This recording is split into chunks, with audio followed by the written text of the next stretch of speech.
अब दिन ढल चुका है, सूरज अस्त हो गया है, आसमान पर अंधेरा उतर आया है और इस शांत रात में हम अपना पूरा मन, अपनी सारी थकान और अपने दिन की हर बात आपके चरणों में रख देते हैं।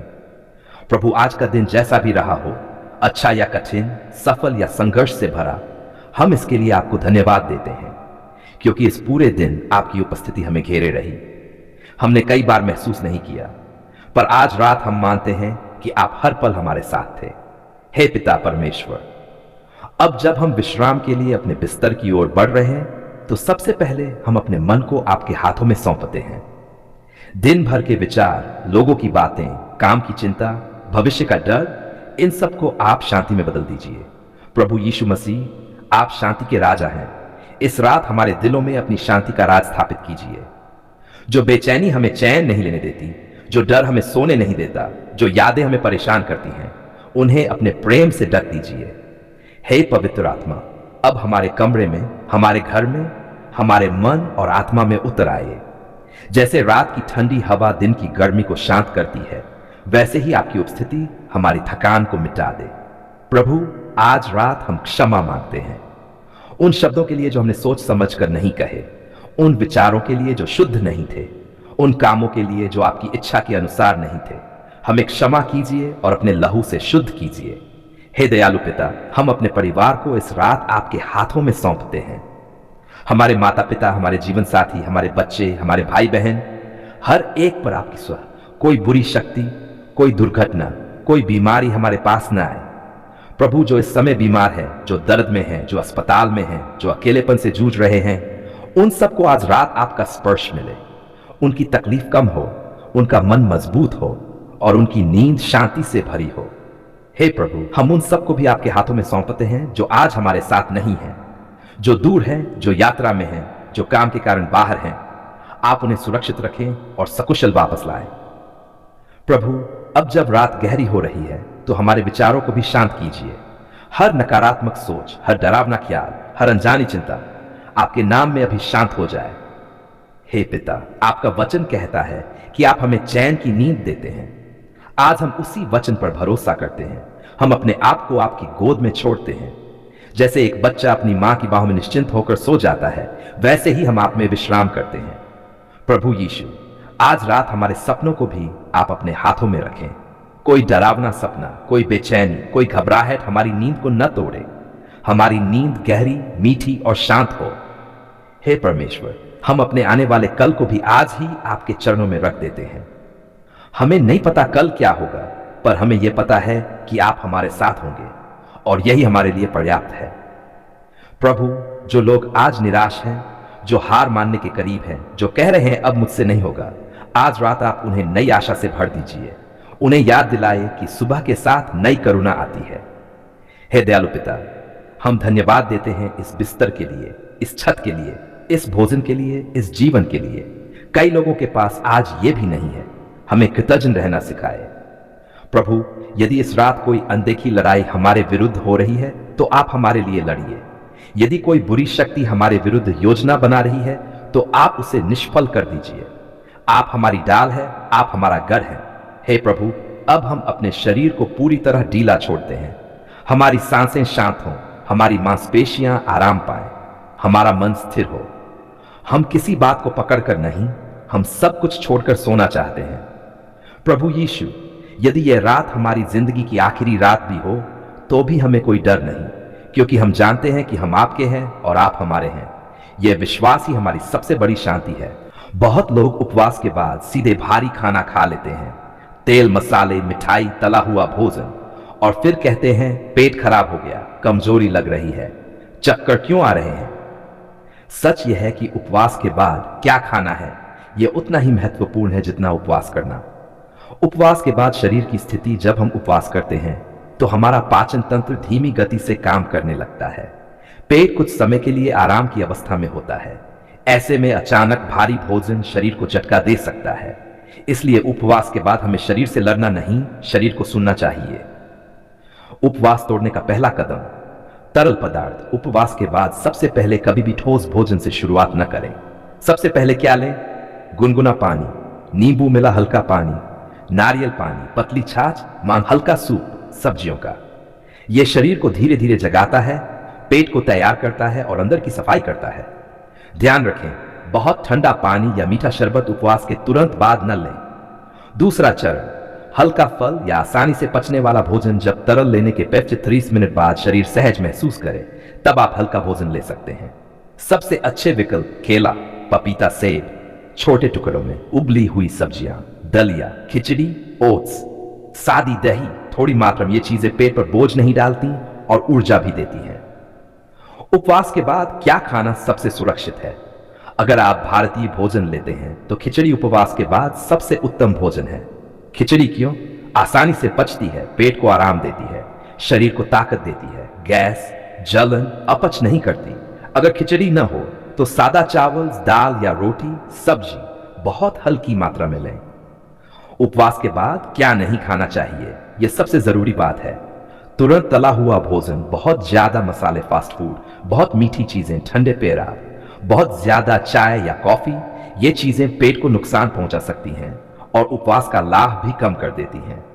उपवास के बाद खाने का सही तरीका सिर्फ क्या खाना है यही नहीं, कैसे खाना है यह भी उतना ही महत्वपूर्ण है। धीरे धीरे खाएं, अच्छे से चबाएं, पेट को पूरा न भरें। खाने के बाद तुरंत न लेटें, थोड़ा चले या बैठें। याद रखें, पेट को भरना नहीं है, पेट को संतुष्ट करना है। आध्यात्मिक उपवास रखें। अगर उपवास प्रार्थना, भक्ति या आत्मिक कारण से था तो उपवास तोड़ते समय मन भी शांत होना चाहिए। खाना खाते समय धन्यवाद करें, जल्दी न करें। क्रोध, बहस, तनाव से बचें। खाना केवल शरीर का नहीं, मन का भी पोषण करता है। उपवास के बाद पूरा भोजन कब करें? उपवास के बाद सामान्य भोजन कम से कम 2 से 3 घंटे बाद करें।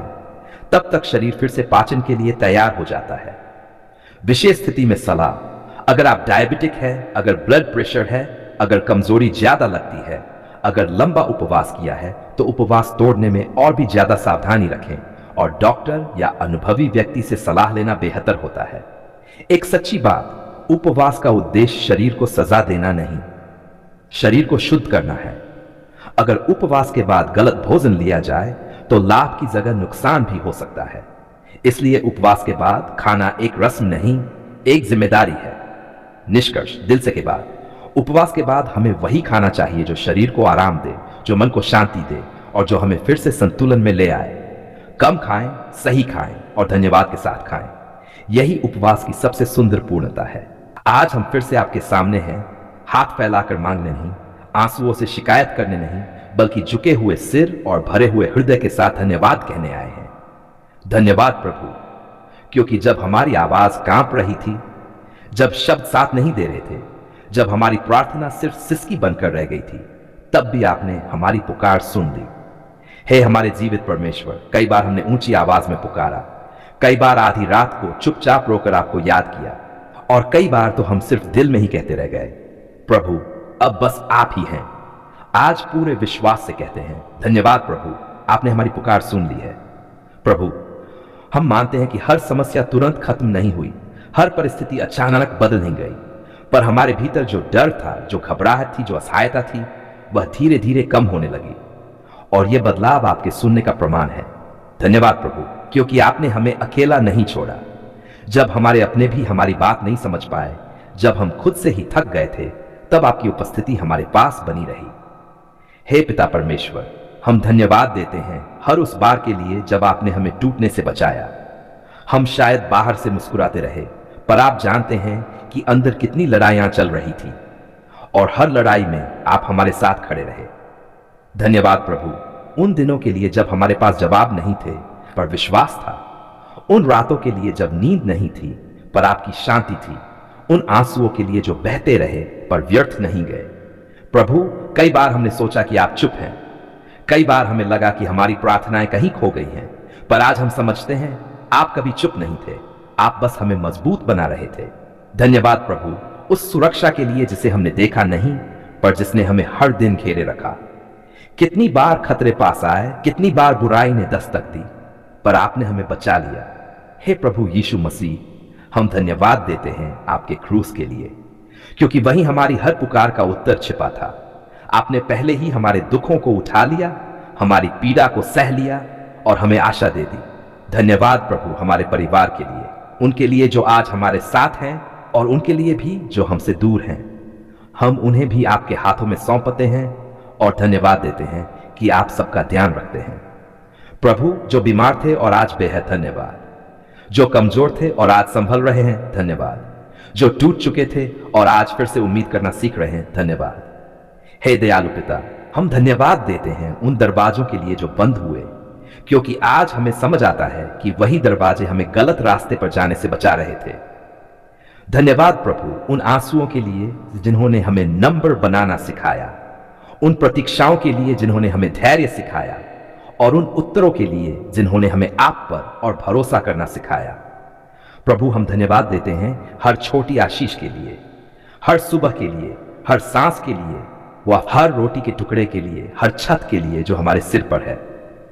हम स्वीकार करते हैं प्रभु कि कई बार हमने आपकी दी हुई चीजों को सामान्य समझ लिया। आज हम रुकते हैं, सोचते हैं और दिल से कहते हैं, जो कुछ हमारे पास है वह आपकी कृपा है। धन्यवाद प्रभु, क्योंकि आपने हमारी प्रार्थनाओं का सही समय पर उत्तर दिया।